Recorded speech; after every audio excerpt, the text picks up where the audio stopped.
Perseteruan King Saipul Jamil dengan mantan istri akhirnya membuat King Saipul Jamil melaporkan masalah tersebut ke pihak kepolisian pada Selasa tanggal 8 Agustus tahun 2023.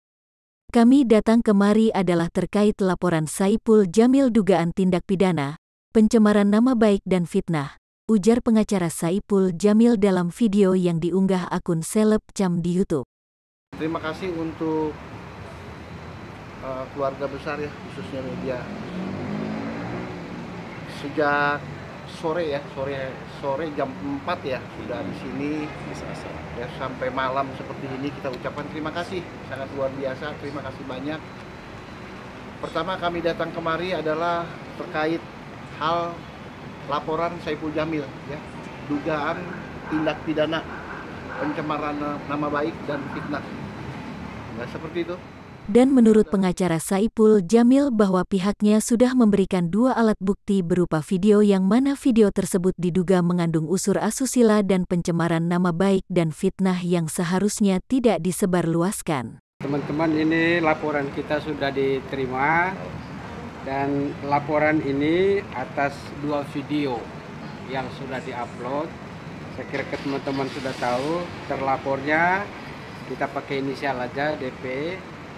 Dan setelah berjuang berapa jam, akhirnya laporan ini diterima dan video itu diindikasi mengandung asusila dan tidak seharusnya disebarluaskan karena mengandung asusila dan mengandung pencemaran nama baik dan fitnah. Karena ada video yang diupload di Instagram itu mengandung fitnah karena yang konten dari itu tidak benar. Lebih lanjut, pengacara Saipul Jamil mengatakan kalau pihaknya akan terus mengikuti proses kasus ini dan meminta pedangdut asal Jember, Jawa Timur itu untuk mengklarifikasi perihal video tersebut seperti dikutip viva.co.id pada hari Rabu, tanggal 9 Agustus tahun 2023. Bang Raja, dengan adanya laporan ini, apakah masih membuka peluang damai atau sudah tertutup pintu damai? Kita ikut dulu proses lah ya. Kita ikut proses karena kita sudah masuk somasi pertama dan kedua, ya kan. Kita minta memang untuk DP supaya bisa mengklarifikasi sebenarnya, ya kan. Arah kami seperti itu. Sang pengacara juga menyebut bahwa laporan ini dibuat guna memberikan efek jera terhadap DP. Klien saya mau ada penegakan hukum agar tidak ada lagi seperti ini, imbuhnya. Ya, ini artinya klien saya ingin penegakan hukum, ya, agar tidak ada lagi nih, ya, orang lain yang terjadi seperti King Saipul Jamil seperti itu. Bisa ditegaskan Bang, maksudnya klarifikasi seperti apa yang dimaksudkan? Ya, klarifikasi apa niatnya untuk melakukan mengupload yang disampaikan oleh rekan kita, apa niatnya, kan gitu. Menurut King Saipul Jamil sendiri mengungkapkan kalau sebelumnya dirinya dengan Dewi Persik sejak berpisah 2008 tidak ada konflik dan fitnahan KDRT. Namun di tahun 2022 DP mulai memfitnah dirinya. Bang Ipul, melihat perkataan Dewi Persik itu sepertinya kesannya kasar banget ya. Sebagai orang yang pernah dekat, ada apa sih di balik ucapan saya itu? Makanya nggak tahu ya. Saya semenjak saya bercerai 2008 itu tidak pernah ada konflik. Sampai saya menjelang masuk penjara nggak ada konflik. Nggak ada fitnahan KDRT, nggak ada fitnahan pelecehan seksual. Dia bilang nggak ada penyimpangan seksual, tapi nggak ngerti di tahun 2022 saya ada rekamannya ini. Bahkan sampai dia masih berumah tangga dengan suami yang ketiga, dia masih memfitnah saya dengan konten-konten yang ngejelas. Makanya saya di sini berontak. Itu saya bilang, wah ini nggak bisa didiemin, ini harus dikasih pelajaran. Tapi tentunya sesuai dengan hukum di Indonesia. Saya tidak mau seperti main hakim sendiri, saya tidak mau. Sebagaimana diketahui bahwa Saipul Jamil sempat mendekam di penjara pada 2016 dan dirinya mengaku bukan pelaku pedofil.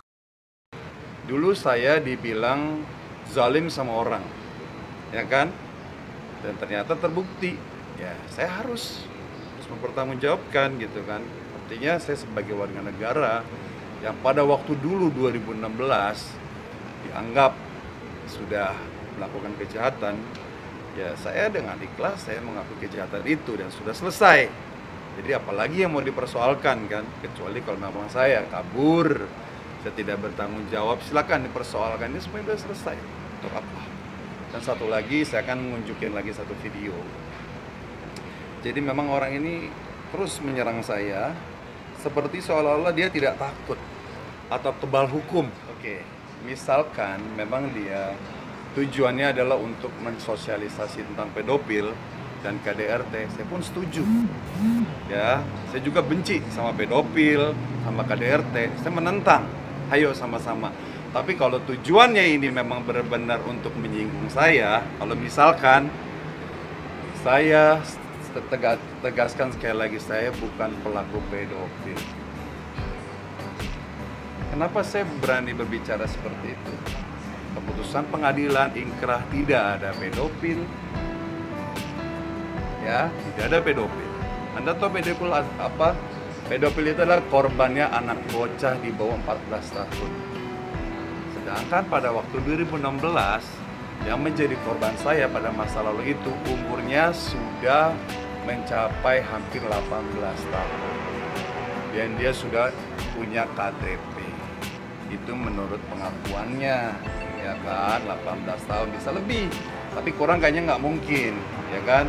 Jadi saya tekankan sekali lagi ya, jadi ini wanita ini saya nggak tahu maksudnya arahnya apa. Tapi kalau untuk mengkampanyekan tentang pedofil, saya setuju, ayo. Kita sama-sama mengkampanyekan itu, saya senang gitu.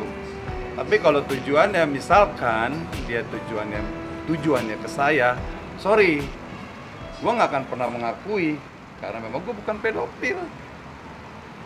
Ya, kalau Anda nggak percaya atau saudara-saudara kita sekalian yang nonton tayangan ini, silakan cek di Pengadilan Negeri Jakarta Utara di Sunter.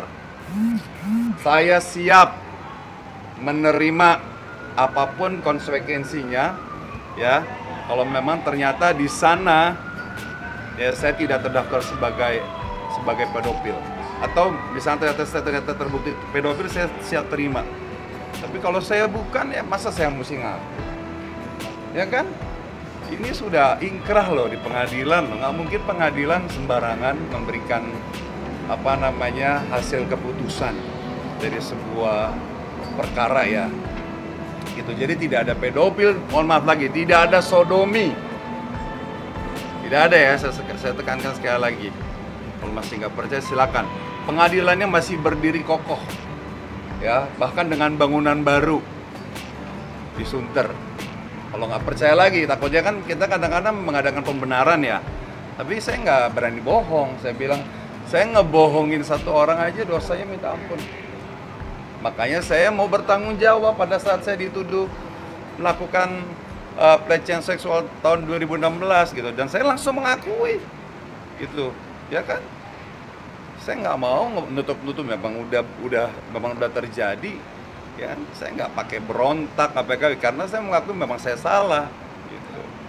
Jadi tetap aja kejahatan, mau sekecil apapun tetap kejahatan. Tapi kalau bukan kejahatan yang kita lakukan, masa kita mau ngakuin?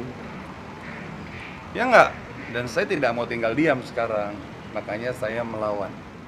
King Saipul Jamil menambahkan kalau dirinya sekarang ini merasa terancam oleh masa lalunya dengan sesuatu yang sudah disidangkan. Ia beranggapan tidak menghormati hukum dan merasa wajib untuk melapor ke pihak kepolisian. Saya sebagai warga negara merasa diri saya terancam, merasa nama saya dicoreng oleh masa lalu saya. Sudah hampir 13 tahun lamanya sudah berpisah. Ya, tiba-tiba nama saya dicoreng, dan dicorengnya pun juga dengan sesuatu yang sudah disidangkan. Artinya apa? Dia sudah melawan pengadilan. Jadi kalau orang masih mempersoalkan sesuatu yang sudah ingkrah, artinya dia tidak menghormati hukum. Gitu. Nah, saya sebagai warga negara wajib melaporkan ini kepada pihak yang berwajib. Biar apa? Biar mendapatkan sebuah keadilan. Gitu. Jadi maksud dan tujuan saya datang ke sini, saya minta keadilan. Karena terus terang saya sangat tidak nyaman dengan orang ini.